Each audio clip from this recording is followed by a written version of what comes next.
if we go to the root of it, because we need to perceive things from their root.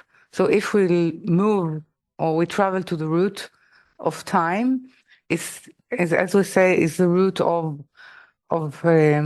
establishing within creation the possibility of reforming, meaning and a conscious reforming by the createe or by the law to complete, let's say, what was left for it to complete. So it's true, when we speak about time, we speak about state. Okay. Now, sometimes we need to sort of pin ourselves within the calendar in order to say, well, this in this time within the calendar, there is a cross, an overlapping with the process, with the state that if we aim or intend it together, we can call it. It's more available in this time. So sort of, it's as though there is sort of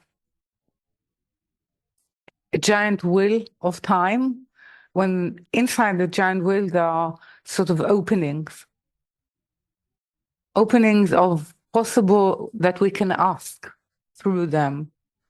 It opens as when there is sort of an intention from below or an awareness to what it actually suggests.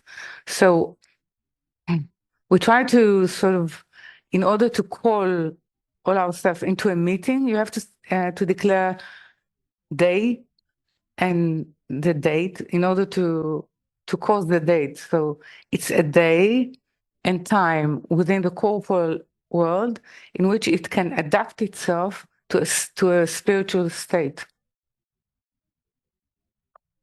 So it doesn't matter that it's where you are, and you can perform the call according to the community that lives within your time zone. So that is the moment it can actually connect. But there is sort of the setup of when Passover will be is actually should happen in Israel, because in Israel is not only as a place.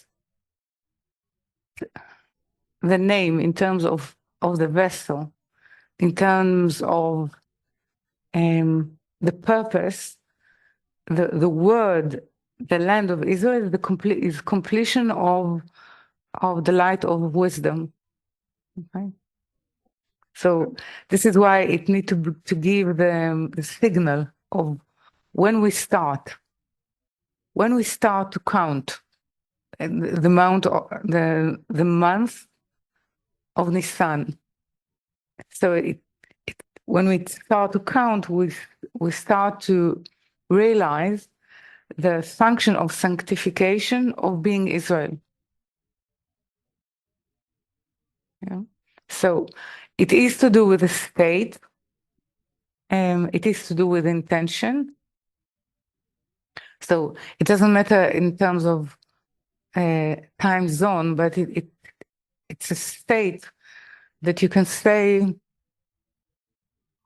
like okay, we see now a star, but actually we don't see it now. We see it in the time that it emits the light of itself. Okay? But we're standing in a zone which suggests that we can point to something, to common perception. And there is the gap between what we actually see and what actually is the work, is the process of asking. Okay? So what is actually the state that we're trying to sort of to bring ourselves into?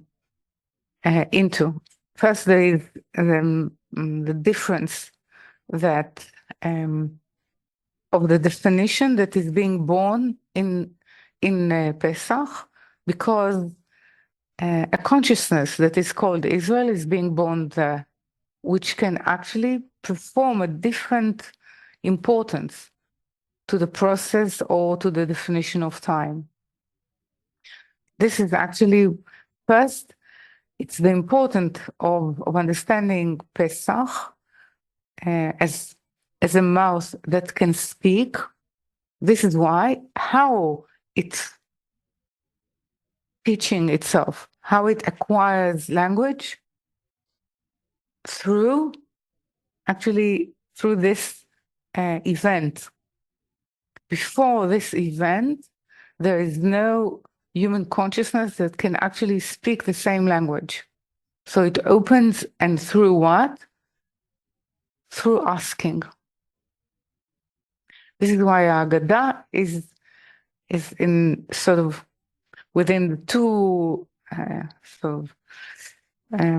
crucial points. There are sort of asking in it. The first is, what is the difference with this night to other nights? Yeah, which is usually is given to the smallest or to the youngest, yeah, to the youngest creature with the table. Meaning it is given to the need to grow. Okay, and then we get four types, 4 aspects, which are within us of being able to ask. So some of us treat it as questions, but they are actually a form of asking, which is different.